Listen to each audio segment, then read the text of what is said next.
నమస్తే, welcome to Telugu రాజ్యం. కన్నడ చిత్రసీమలో ఒక సంచలనం నమోదైంది. నటి రన్యారావు తాను దుబాయ్ వెళ్ళిన ప్రతిసారి కూడా గోల్డ్ స్మగ్లింగ్ చేస్తూ కూడా రీసెంట్గా పట్టుబడ్డారు. దీంతో ఒక్కసారే అందరూ విస్మయానికి గురయ్యారు. అసలు ఏం జరుగుతోంది అంటే, సెలబ్రిటీ ముసుగులో నన్నెవరూ ఏం చేయలేరు అనేటువంటి ఇష్యూలో ఆమె వెళ్ళిందా, లేకపోతే అసలు ఏం జరిగింది? ఈ విషయానికి సంబంధించి పూర్తి విశ్లేషణ అందించడానికి మనతో పాటు ఫిల్మ్ క్రిటిక్ దాసరి విజ్ఞాన్ గారు ఉన్నారు. మాట్లాడదాం. విజ్ఞాన్ గారు, చాలా గమ్మత్తైనటువంటి కేసు. దాదాపుగా చాలా వరకు కూడా స్మగ్లింగ్ చేయడానికి ఆమె విపరీతంగా ప్రయత్నించింది, బీభత్సంగా సక్సెస్ అయింది.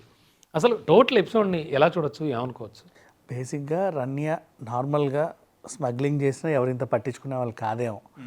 ఓ హీరోయిన్ అంట పాపం అవకాశాలకి ఏదో చేసింది అనుకునేవాళ్ళు. బట్ ఇది చేసిన విధానం ఏంటంటే దేశవ్యాప్తంగా సంచలనం. ఇప్పటి వరకు ఎవరు చేయలేదు, ఇక మీదట కూడా ఎవరు చేయలేరు, గతంలో కూడా ఎవరు చేయలేదు. ఇది ఇక మీద కూడా ఎవరు చేయలేరు బేసిక్గా చెప్పాలంటే. అంటే అట్లా జరిగిన క్రైమ్ ఇది. ఇప్పుడు ఎవడైనా సరే, మనం ఇప్పుడు దుబాయ్ నుంచి గోల్డ్ తెస్తున్నారు అంటే అఫీషియల్గా మనకి మగోళ్ళకో 20, ఆడోళ్ళకో 40 వరకు ఓకే ఉంటుందా పర్మిషన్? లేదు, నేను అక్కడ సంవత్సరం నుంచి ఉద్ధరిస్తున్న దేశాన్ని అంటే 1 కిలో వరకు తెచ్చుకోవచ్చు. కాకపోతే దానికి సరిపడా ట్యాక్స్లు కూడా కట్టాలి. ఎందుకులే అదేదో చావు ఇక్కడే చావచ్చు అని చెప్పి చాలామంది అనవసరం మూతబరువు అని తేరు. ఎందుకంటే అవి కట్టాలి కదా, అంతే అవుతుందిలే మహా ఇంత డిఫరెన్స్ అని. కొంతమంది తెలివిగా ఏం చేస్తారంటే ఇక్కడ పెట్టుకోవడం, లేకపోతే రకరకాల ప్లేసెస్లో. అవును, నవరంధ్రాల్లోనూ పెట్టుకున్న వాళ్ళని చెప్పనలవి కానీ ప్లేసుల్లో షూకి వాటికి వీటికి ఏవో రకరకాలుగా తెస్తే వాళ్ళని చూసాం మనం. అవి కూడా ఏంటంటే ఏదో టైంలో టీం అనేసరికి దొరికిపోతారు. నువ్వు ఈ ఎయిర్పోర్ట్ దాటినా అక్కడ దాటలేవు, నిత్యం వార్తలే కదండి వాటి మీద. అక్కడ దాటినా ఇక్కడ దాటలేవు. అవును, అలా గుర్తు తెచ్చుకున్న వాళ్ళు ఇప్పటివరకు కూడా మహా అయితే 2 కిలోలు 3 కిలోలు తెచ్చిన వాళ్ళని చూసామే కానీ 15 కిలోలు తెచ్చిన వాళ్ళని ఎప్పుడు చూడలే. నెంబర్ 1 దట్స్ వాట్ పెద్ద సంచలనం అయింది. 15 కిలోలు అంటే మన డొమెస్టిక్ బ్యాగేజ్. ఒక బ్యాగ్ 15 కిలోలు ఒంటి మీద వేసుకొచ్చింది. ఇంకో వెరైటీ. సరే, ఎలా దొరికిందమ్మా ఈవిడ అనుకుంటే డిఆర్ఐ వాళ్ళ కన్ను ఈమె మీద పడింది. ఎందుకు? అరే పలానా పాస్పోర్ట్ నెలకి 15 సార్లు దుబాయ్ వెళ్ళొచ్చింది. అంతకుముందు నెల కూడా 15 సార్లు వెళ్ళొచ్చు. ఇప్పటి వరకు 30 ట్రిప్పులు వేసారు. ఆ ట్రిప్పులు కూడా వరుస పెట్టి. ఎలా పాసిబుల్? యాక్చువల్గా అయితే అఫ్ కోర్స్ పాసిబుల్, రేర్ సిచ్యువేషన్లో చూద్దాం. ఇక్కడ వెంటిలేటర్ మీద నీకు సంబంధించిన మనిషి ఇలా ఉన్నాడు, వెంటిలేటర్ పైన ప్లగ్ పీకేసి పోతాడు. ట్రీట్మెంట్ భయంకరంగా జరుగుతూ ఉంది. నీకు దుబాయ్లో విపరీతమైన బిజినెస్. ఎట్లా అంటే అసలు నువ్వు లేని నడవదు. కనీసం రోజు తప్పించి రోజు అయినా సరే నువ్వు వచ్చి ఓ స్విచ్ నొక్కితే తప్ప అది నడవదు. అట్లాంటి సిచ్యువేషన్ ఉంటే అటు ఇటు ట్రావెల్ అయితే అర్థం ఉంది, పర్మిషన్ కూడా ఉంటుంది. అండ్ అది కూడా నువ్వు అపరా కుబేరుడి అయితేనే తప్ప ఇది సాధ్యం కాదు. మళ్ళీ అలాంటి అంత రేర్ సిచ్యువేషనా కాదు. ఈమెకు దుబాయ్లో బిజినెస్లు ఏమన్నా చచ్చాయా? లేవు. అక్కడ పోనీ ఏమన్నా చుట్టాలు ఉన్నారా, పట్టాలు ఉన్నారా? అసలు సంబంధమే లేదు దుబాయ్కి ఈవిడికి అని తెలిసింది. మరి ఎందుకు ఈ పాస్పోర్ట్ ఎన్నిసార్లు వెళ్ళొస్తుంది? ఓకే, ఈసారి మళ్ళీ వస్తే చూద్దామంటే ఎస్ నమోదైంది, ఆ పాస్పోర్ట్ మళ్ళీ వస్తుంది అని. ఒకసారి కొంచెం కన్నేయండిరా.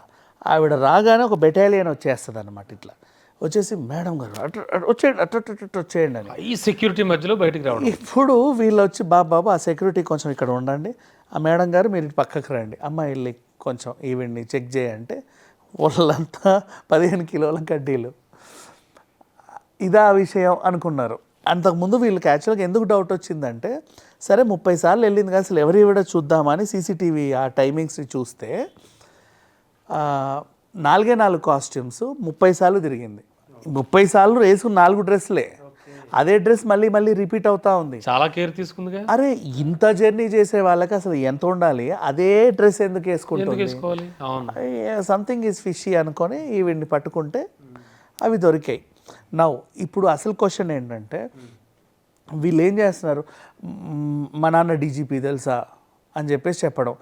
ఇప్పుడు ప్రభుత్వ అధికారులు అనుకోండి, మేము దేశాన్ని ఉద్ధరించడానికి వెళ్తున్నాము అని చెప్పేసి మాకు అంత టైం లేదు, అర్జెంటుగా వెళ్ళి ఉద్ధరించేయాలి అంటే గబగబ వెళ్ళి సార్ ఫ్లైట్ ఎక్కండి అంటారు. మరి వీళ్ళకి ఆ ప్రోటోకాల్ ఎందుకు ఇచ్చారు?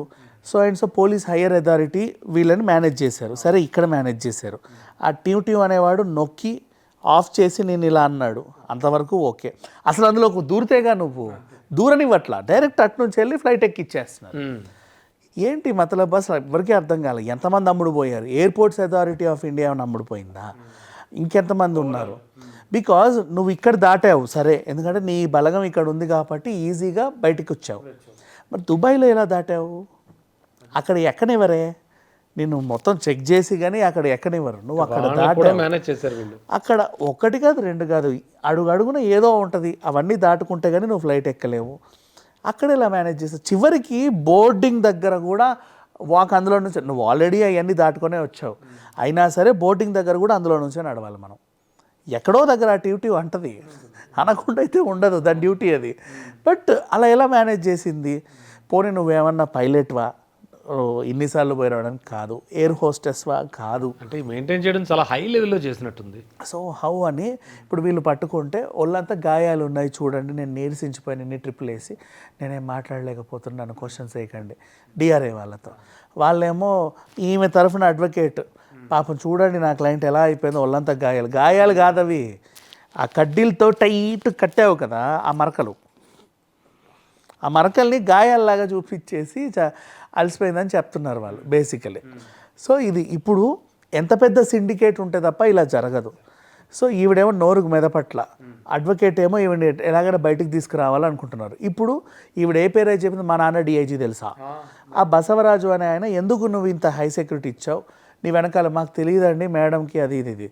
ఆ డీజీపీని అడిగితేనేమో అబ్బే ఆమె ఎవరినో పెళ్లి చేసుకొని ఇంట్లోకి వెళ్ళిపోయి 10 ఏళ్ళు అయింది, మాకు ఆమెకు మాటలు లేవు, కనిపించినా కూడా మూతి అష్టవంకర్లు తిప్పుకుంటాం మేము, మాకు సంబంధం లేదని నేను అన్నాడు. అలా చెప్తారులే బేసికల్లీ, తర్వాత విడిపించుకోవచ్చు అనే ప్లాన్లు ఉంటాయి. బట్ హై అఫీషియల్స్లో మహా దొంగలు ఉంటే తప్ప ఇలా వెళ్ళలేరు. 30 సార్లు అంటే ఇప్పుడు వాళ్ళందరూ బయటకు వస్తారు కదా, ఖచ్చితంగా రావాలి. అందుకని చెప్పి ఇవిడ డ్రామాలు ఆడుతూ, లేదా ఇవిడ ప్రాణం పోయినా ఆశ్చర్యం లేదు. సో ఏదైనా వెయిట్ అండ్ సీ ఏం జరుగుతుందండి. Yes sir, thank you. Thank you.